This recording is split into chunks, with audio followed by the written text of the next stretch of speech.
रात के करीब 9 बज रहे थे। नेहा और रोहित टीवी देखते हुए खाना खा रहे थे। तभी रोहित का फोन बज उठा। रोहित ने फोन देखा तो तुरंत उसने उठाया। नेहा समझ गई कि जरूर कोई जरूरी फोन होगा। झट से उसने रिमोट से टीवी बंद कर दी। रोहित की बात से वह समझ गई कि फोन सासू माँ का था। नेहा की शादी को अभी सिर्फ 6 महीने ही हुए थे। रोहित के परिवार वाले सभी जयपुर में रहते थे। रोहित बोल रहा था, हाँ जी ठीक है, मैं पहुंच जाऊंगा कल। नेहा के गले से अब खाना नीचे न उतरेगा, क्योंकि वह समझ गई कि ससुराल से कोई कल ही आ रहा है। रोहित ने फोन रखा और कहा, कल मम्मी आ रही है और मौसी भी। एक एक करके उसने रिमोट से टीवी की आवाज बढ़ाई।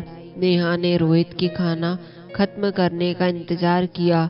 रसोई साफ करके वह दोनों बैठे तो नेहा ने अपना धीरज खोते हुए कहा, बताओ न कितने बजे आएंगे? सामान भी लाना होगा न, घर भी ठीक करना पड़ेगा। नाश्ता और खाने में क्या बनाना होगा?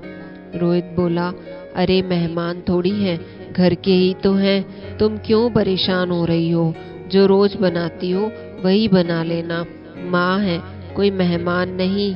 नेहा क्या कहती, मन ही मन बोली कि माँ तो तुम्हारी है, मेरी तो अग्नि परीक्षा है। सुबह सवेरे जल्दी जग गई, कोना कोना साफ कर दिया। रोज शर्ट पैंट पहनती थी, आज सलवार कमीज पहन ली। खाने में क्या बनेगा सब सोच लिया। रोहित माँ और मौसी को लेने स्टेशन पहुँच गया। करीब 1 घंटे बाद वह लोग घर आए। उनके आते ही नेहा ने दोनों के पैर छुए और उनका सामान अंदर रखा। रोहित के 2 बड़े भाई थे। नेहा सासू माँ की सबसे छोटी बहू थी। उनके लिए सास बहू का काम और जरी का खेल बहुत पुराना हो चुका। सास और मौसी सास ने ज्यादा कुछ नहीं कहा। नेहा को 1 हफ्ता हो गया। सास ने दिल्ली के लोगों के पहनावे को देखा तो नेहा से पूछा, क्या तुम रोज ऐसे ही कपड़े पहनती हो? नेहा ने सच कहा, नहीं, वह आपको शर्ट वगैरह पसंद नहीं आएगा, इसीलिए नहीं पहना। सास ने कहा, देखो जैसा देश वैसा भेष। नेहा खुश हो गई। 2 दिन बाद अचानक मौसी जी की तबीयत बिगड़ी और रोहित भी ऑफिस में था। नेहा तुरंत उन्हें अस्पताल ले गई, उन्हें वहां एडमिट करवाया, दवाई लेकर आई। सास बहू ने राहत की सांस ली जब डॉक्टर ने कहा, आप परेशान न हो, ब्लड प्रेशर अचानक गिर गया, इसीलिए ऐसा हुआ। अच्छा हुआ आप समय पर ले आए, अब डरने की जरूरत नहीं, कल डिस्चार्ज कर देंगे। तभी अस्पताल में मौसी जी की रिश्तेदार रेखा जी उनसे मिलने आ गई।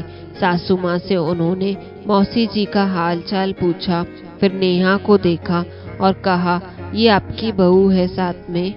हाँ हाँ, आज इसी ने सब कुछ फटाफट किया, वरना इतने बड़े शहर में कैसे होता। बेटा ऑफिस में था। रेखा जी बोली, हाँ हाँ वो तो है, लेकिन आगे कुछ बोलती लेकिन नहीं बोली। शायद अस्पताल में थी, इसीलिए। घर आकर नेहा ने सासू माँ से पूछा, मम्मी जी, शायद रेखा आंटी को मेरा जीन्स पहनना पसंद नहीं आया। समझदारी से सासू माँ ने जवाब दिया, नेहा, मैं खुद भी पहले ऐसे कपड़े पसंद नहीं करती थी, लेकिन समय के साथ हमें बदलना ही चाहिए। सोफे पर पानी पीते पीते आगे बोली, भाई हमारे जमाने में हम सास ससुर से डर डर के जीते थे, लोगों की परवाह इतनी की थी, खुद की पसंद को ही भूल गए। तुम नए जमाने के बच्चे हो, जिम्मेदारियां समझते हो, फिर कपड़ों का क्या है? अभद्र कपड़े थोड़ी ना पहनती हो तुम। दूसरों का ना सोचो, तुमने जो दीदी के लिए किया वह जरूरी था, ना कि तुम्हारे कपड़े। नेहा को यकीन न हुआ कि सास ऐसी भी होती है। रोहित भी मौसी की बात सुनकर डर गया था। उसने नेहा से कहा, तुमने सब अच्छे से कर लिया, I am proud of you. अब भी तुमको मम्मी से डर लग रहा है? रोहित ने मजाक में पूछा। नेहा ने जवाब दिया, नहीं मम्मी जी बहुत अच्छी हैं। एक बात तो समझ आ गई कि घर के लोग यदि आपस में खुश हैं तो हमें सोशल अप्रूवल की क्या ज़रूरत। लोग तो हर तरह से बात बनाएंगे, हमें आपस में मिलजुल कर रहना चाहिए। ऐसा कहकर दोनों मुस्कुरा उठे।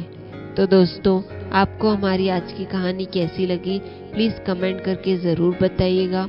मिलते हैं दोस्तों जल्दी ही अगली कहानी के साथ। तब तक के लिए आपसे विदा लेते हैं। धन्यवाद।